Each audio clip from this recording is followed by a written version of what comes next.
The cameras flashed, the crowd froze, and just like that, Hollywood had a new obsession. For, what, 2 decades, the picture was crystal clear. A mother and son, inseparable, standing shoulder to shoulder against the world on every red carpet. Elizabeth Hurley and Damian Hurley. Yeah. The ultimate duo. They were. It was a closed loop of glamour and loyalty. But if you look closely at the photos from this past year, the composition has shifted. There's a new figure in the frame wearing a cowboy hat and casting a very long shadow. I mean, it's a classic disruption of the ecosystem, right? You have this really tight-knit unit, almost a fortress built for two, and then suddenly a country music legend just walks onto the scene. And the tabloids are screaming. They're saying the family unit is crumbling, that lines are being drawn in the sand. But I think it's more complex and frankly more interesting than just a simple feud. And that is the central question we are asking today. Is Billy Ray Cyrus actually destroying the Hurley dynasty, or is this just, the latest chapter in a life lived under a microscope? Welcome to StarScope Report. Today's going to be a fascinating ride. We are unpacking a romance that started with a text message. A multi-million-dollar inheritance that just vanished into thin air because of a legal loophole. And a massive high court legal battle happening literally right now in London. And it involves Prince Harry and Elton John. It is a lot to get through. We've got court transcripts, we've got trust fund documents, and a whole lot of insider reports. Join us as we uncover Hollywood drama, music industry shakeups, and viral scandals. From red carpet surprises to social media controversies, we dive deep into the stories behind the fame. So let's dive right in. We have to start with the headline that feels like a fever dream from a random celebrity generator. Totally. Billy Ray Cyrus and Elizabeth Hurley. The couple no one saw coming. It really does sound like fan fiction, doesn't it? If you had told me 5 years ago that the achy, breaky heart singer and the quintessential English rose were going to be a power couple, I would have said you were dreaming. Well, yeah, but the timeline here is actually crucial to understanding the friction we're seeing now. This wasn't an overnight thing. Not at all. They actually met back in 2022. It was on the set of a Netflix movie, Christmas in Paradise. Right. They were co-stars, so a classic Hollywood meet-cute. But what's interesting is that they apparently lost touch for nearly 2 years after filming Wrapped. It wasn't like an immediate fireworks display. No, the real catalyst didn't happen until 2024. And I love this detail. It started with a text from an unknown number. Wow. Yeah, and the context here is key. Billy Ray had just gone through a very messy, very public divorce from his third wife, Fire Rose. That was all over the news, accusations, audio recordings, the whole thing. He was arguably at a very low point, publicly and emotionally. And then, out of the blue, he gets a text saying, "I'm in your corner, you've got a friend." It was Elizabeth. That is a bold move. But it goes from a friendly check-in to a full-blown relationship. I mean, it says a lot about her character, honestly, reaching out when someone is down. And they went public pretty fast. The hard launch, as the kids say, was on Easter Sunday in 2025. And by May, he's in Rome calling her his beautiful girlfriend. But here's where it gets really interesting. While Billy Ray is swooning and posting these tributes, sources are saying the dynamic at home is fracturing. And this brings us to Damian Hurley. To understand the tension, you have to understand the history. Damian is 23 years old now. Right. But for his entire life, he hasn't just been Elizabeth's son. He's been her +1. They go to premieres together. They work together. He directed her in his own film, Strictly Confidential.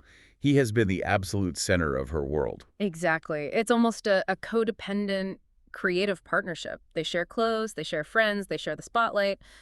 And now insiders are reporting that Damian is struggling to share that attention. We're seeing reports that suggest Damian has made it very clear he, quote, does not want to spend any time with Billy Ray. Oof. That is a tough spot for a mother to be in. It's a really difficult triangulation. I mean, psychologically, you have an adult son who is used to being the primary male figure in the family dynamic. Not romantically, obviously, but in terms of emotional support, companionship, being the man of the house. Now he's being displaced. He's looking at this guy in a cowboy hat and thinking, where do I fit in now? But what's so fascinating here is that the friction isn't just coming from Damian's side. There are reports that Billy Ray is uncomfortable with aspects of Elizabeth's life, too. Oh, the culture clash. I mean, Nashville versus London high society. I can't imagine two more different worlds. Not at all. One is honky-tonks and trucks. The other is galas and castles. Right. And it goes deeper than just aesthetics. Sources have indicated Billy Ray is uneasy with Elizabeth's wild London past and the whole party scene she moves in. And there was a specific reference in our sources to a resurfaced photo from 1996 of Hurley with Ghislaine Maxwell. And that's the kind of association that makes anyone nervous, and apparently it's a point of contention. Yeah. Guilt by association is a powerful thing in the media age, especially with how radioactive that name has become. So you've got Billy Ray side-eyeing the social circle, and Damian side-eyeing the cowboy hat. And Elizabeth is in the middle. Sources describe her as exhausting herself, trying to reassure Billy Ray while trying to reconnect with Damian. It's the classic stepdad friction, but, amplified by fame and geography. They're splitting time between the UK and Nashville. That is a lot of logistical and emotional stress on a new relationship. And for Damian, seeing his mother pivot so hard toward this new life must feel like a betrayal of their us-against-the-world pact. He's seeing the focus shift and he's reacting. Definitely. But if you think an awkward stepdad situation is bad, wait until you hear about the millions of dollars that just evaporated from Damian's future. Oh, yeah. Because while the emotional bank account is draining, the actual bank account took a massive hit too. It really puts the family tension into perspective when you look at the financial hit Damian has just taken. It's a story of old money, complex laws, and a grandfather's grudge. Coming up, we open the vault on a trust fund war. We're going to explain exactly how a household clause cost a young man a fortune and why Elizabeth Hurley herself might not leave her son a dime. And that's not even the wildest part. This next segment is a masterclass in how complex inheritance law can be, so stick around. Okay, let's unpack this money situation. The headline here is essentially the billionaire's loophole, how Damian Hurley lost a fortune before he even turned 25. And to understand this, we have to look at Damian's father, Steve Bing. Right. Steve Bing was a wealthy American businessman, a film producer, and he was the son of Dr. Peter Bing, a massive real estate mogul. We're talking old money, big money, generational wealth. But Damian's start in life was, well, it was contentious. When he was born in 2002, Steve Bing actually denied paternity. Which is just wild to think about now, given how much Damian looks like him. It's like looking at a clone. It really is. But a DNA test proved Steve was the father.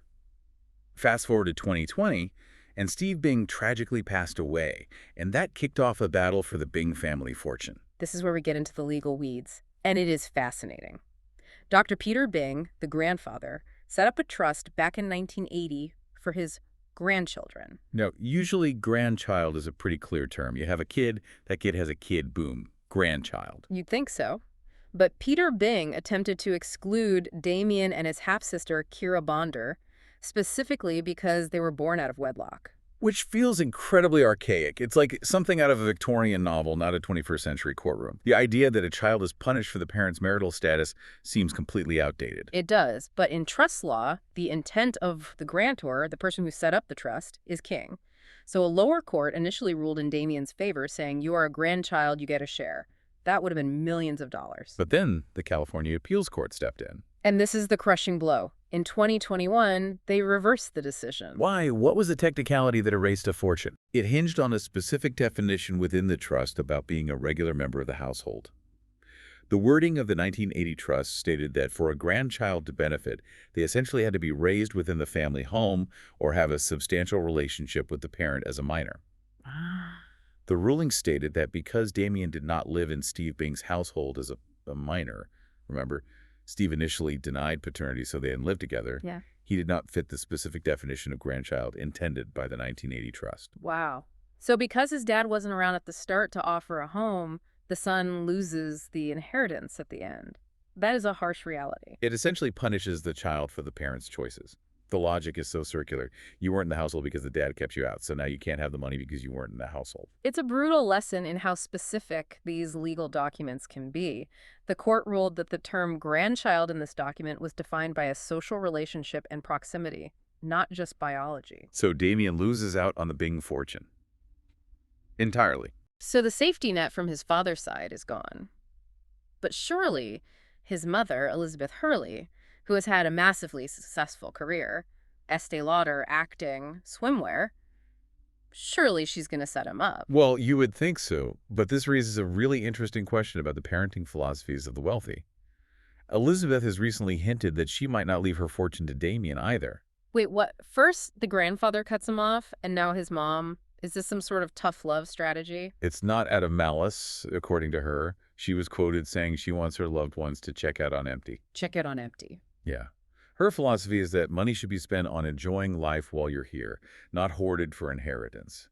She mentioned hoping she spends every penny on experiences, art, travel, enjoying the fruits of her labor. So Damian is essentially the unluckiest heir in Hollywood. The grandfather cuts him off on a technicality, and his mom is planning to spend it all on espresso cups and vacations before she goes. Well, to be fair, Damian isn't exactly destitute. He's signed with IMG models, he's directing films, Yeah. he has a career. Right, but there is a massive difference between being a working model, even a successful one, and having a trust fund worth tens of millions of dollars that generates interest forever. The FU money is gone. It really changes the stakes for him. He has to work. He has to succeed. And maybe that pressure is part of why the friction with Billy Ray is so palpable. That makes sense. His mother is his main ally, his main connection to stability, and potentially his only financial safety net if she changes her mind. If that relationship changes because of a new boyfriend, everything feels shaky. Exactly. When you remove the financial security blanket, the emotional security of the family unit becomes even more critical. He is exposed in a way he wasn't before. So money is one thing, but privacy is another. Up next, we're shifting gears to something even bigger. Elizabeth Hurley and Billy Ray aren't just fighting rumors. Elizabeth is fighting the media itself, alongside a prince. Later in the episode, we take you inside the London High Court, where Prince Harry is holding back tears and Elizabeth Hurley is standing her ground. The trial of the decade is happening right now, and the details are shocking. Let's fast forward to right now, January 2026. While the tabloids are writing about Billy Ray and Damian, Elizabeth Hurley is in a courtroom fighting the very people printing those stories. This is the trial of Lawrence and Others v. Associated Newspapers Limited. It began on Monday, January 19, 2026. And the list of plaintiffs reads like a guest list for the most exclusive party in London. It really is a supergroup of victims, isn't it? You have Prince Harry, Sir Elton John, David Furnish, Sadie Frost, Baroness Doreen Lawrence, and Elizabeth Hurley. All of them suing the publisher of the Daily Mail. And the allegations are severe. This isn't just about mean articles or unflattering photos. They are alleging unlawful information gathering that spanned decades, from 1993 to 2018. We're talking about systematic intrusion into their most private moments. We're talking spy novel stuff here, bugging cars. Yes. The accusations include hiring private investigators to place listening devices inside people's private cars, tapping live landline calls, and something called blagging. Blagging, that's a very British term. For our listeners who might not know, what does that actually mean? Blagging is essentially obtaining private records by deception. So it's calling up a hospital, a bank, or a phone company, pretending to be the person, and talking the operator into releasing medical records or financial statements. That is terrifying. Imagine someone calling your doctor, pretending to be you to find out your diagnosis, just to put it on a front page. It's a complete violation. Exactly. And the publisher, Associated Newspapers, denies all of this. Their defense is essentially the leaky friends theory. Right, they're saying the stories came from loose-lipped people in their social circles, makeup artists, assistants, jealous friends, not illegal spying. But the testimony suggests otherwise. Prince Harry's statement was heartbreaking. He talked about how terrifying the intrusion was. He said it made him paranoid beyond belief. He thought his friends were betraying him when in reality it might have been a bug in his car. And that paranoia is destructive. It isolates you. Harry mentioned it made Meghan Markle's life a misery. It just destroys trust. And Elizabeth Hurley was there in court for the start of this. She's fighting the same battle. So let's tie this back to our original question about Billy Ray and the destruction of the family. What does this lawsuit tell us about Hurley's mindset? Well, if we connect this to the bigger picture, it might actually explain why Hurley and Billy Ray have bonded so strongly. Remember, Billy Ray has been famous for decades. He's lived through the Miley, Cyrus, Hannah Montana era, the scrutiny of his own divorces. They are both veterans of the tabloid wars. They both know what that's like. Exactly. They share a trauma, in a way. They both know what it's like to have your private moments splashed on a front page. It creates a bunker mentality. It's us against them. That is a great point. And there is a deep irony here, right? On one hand, you have headlines saying Billy Ray is destroying the family. And on the other hand, Hurley's in court proving that the media has been trying to destroy her privacy for 30 years. The real enemy might not be the guy in the cowboy hat. It might be the photographers outside the window. It really reframes the whole feud narrative. Maybe Damian is protective because he's grown up seeing his mom besieged by this stuff. He sees a new variable, Billy Ray, and worries it brings more chaos. But maybe Billy Ray is actually a shield. And maybe Elizabeth is holding on to Billy Ray because he's one of the few people who understands the siege. He doesn't need the fame, he doesn't need the money, he just understands the pressure cooker. It's a fascinating layer to add to the romance. It's not just attraction, it's shared survival. If you're loving these deep dives into Hollywood's legal battles and romances, make sure you're subscribed. We've got even crazier stories ahead. We're tracking a few other cases that are just as explosive, particularly regarding AI rights in music, so you won't want to miss those. So let's recap the 3 pillars of this saga. We have a new romance with Billy Ray Cyrus facing some serious family headwinds from son Damian, who is feeling displaced and struggling with the new dynamic. We have Damian losing a massive inheritance due to a technicality and an archaic out-of-wedlock clause, which just raises the financial stakes for his future. And finally, we have a landmark battle for privacy, where Hurley is standing shoulder to shoulder with Prince Harry to expose the dark arts of the tabloids, bugging, blagging, and spying. It's a trifecta of stress. Yeah. Emotional, financial, and legal. Damian is really caught in the middle of all of it. A new stepfather figure, a lost fortune, and a mother fighting to keep her private life private while living a very public life. It's a perfect storm. It really raises a provocative question. In a world of bugs, blags, and leaked texts, is it even possible for a celebrity dynasty to survive intact? Or is the destruction inevitable the moment the camera starts rolling? Because it seems like the system is designed to break these families apart, whether it's through trust fund clauses or wiretaps. That is something to think about. Maybe the destruction isn't coming from inside the house. Maybe it's the price of admission. You've been listening to StarScope Report, where we uncover the stories shaping Hollywood, music, and pop culture. Thanks for tuning in, and don't forget to subscribe for more stories that keep the stars shining.